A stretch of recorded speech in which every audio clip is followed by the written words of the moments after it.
Mon nom est Yves Archambault et je m'intéresse au hockey depuis les années 80. Il y a souvent une confusion. D'où ça vient le terme hockey? En fait, c'est une adaptation du terme hacky sack, qui a été la première marque de commerce de hockey mise sur le marché aux États-Unis à partir de 1972. Mais à l'époque, on n'avait pas Internet. Donc, le temps que ça voyage jusqu'au Québec à partir de l'Oregon, il avait perdu le H au début parce que les Québécois, on ne prononce pas ça, le H. Les francophones, hacky sack, on dit hockey. Puis le sac a pris le bord aussi. Si vous faites des recherches sur Internet pour trouver des clips de compétition, ça va être sous le terme footbag. Et il faut y associer un autre terme, freestyle ou footbag net. Donc tout ça a commencé au Québec en 1981. Et à l'époque, je voyais vraiment ça comme un sport non compétitif. On joue en cercle, il n'y a pas de compétition, on s'amuse ensemble. Mais après 4 ans, ça prenait un autre challenge. Et c'est là que j'ai eu la chance de me présenter dans un championnat mondial au Colorado et que j'ai pris connaissance des autres formes plus avancées du sport. Aujourd'hui, on parle du hockey-filet. J'ai été en amour avec le hockey-filet à partir de 1985. Et il y a eu toute une histoire d'organisation de tournois qui s'en est ensuivie.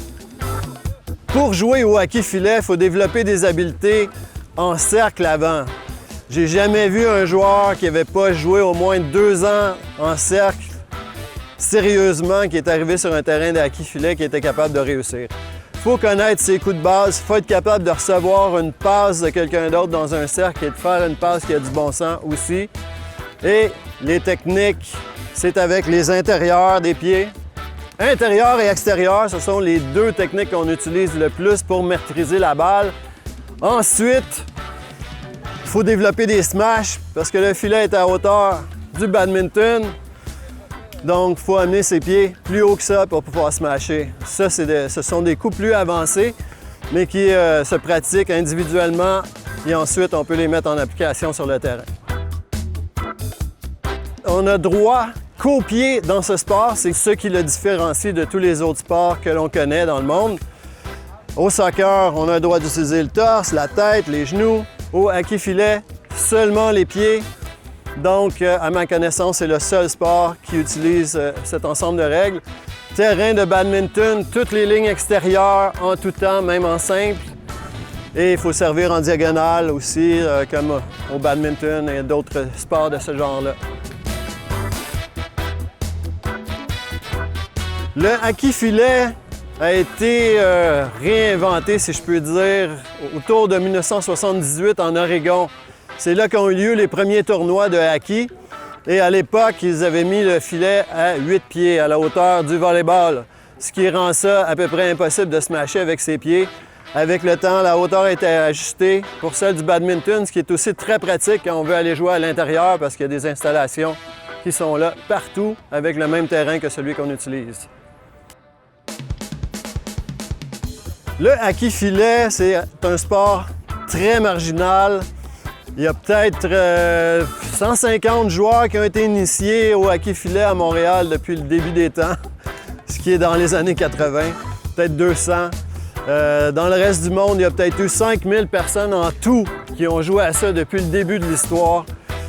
Au début, il y avait beaucoup de monde qui jouait aux États-Unis. Il y avait des gens qui jouaient à Vancouver, il y avait un club très solide. Le club de Montréal existe depuis 1985 et c'est mort un petit peu partout en Amérique. Après ça, il y a eu un mouvement vers l'Europe. Il y a eu plusieurs pays européens qui y ont joué, dont la France, l'Allemagne qui a produit d'excellents joueurs, la Pologne, qui sont les 3 pays où on peut dire qu'il y a les meilleurs joueurs en ce moment, avec le club de Montréal aussi qui reste extrêmement solide. Et récemment, le dernier championnat du monde a eu lieu en Colombie. Ça vient juste de se terminer ces jours-ci. Et ça a permis aux joueurs sud-américains de montrer ce qu'ils étaient capables de faire parce qu'habituellement, c'était difficile pour eux de voyager dans les tournois en Europe. Ça coûtait extrêmement cher, etc.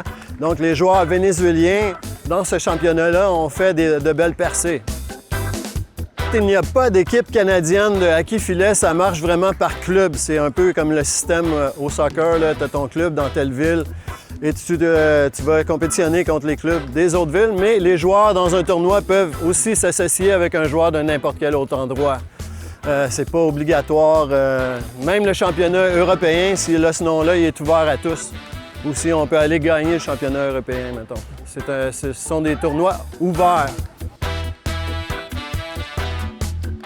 Au dernier championnat en Colombie, le Club de Montréal a envoyé 12 personnes nous représenter.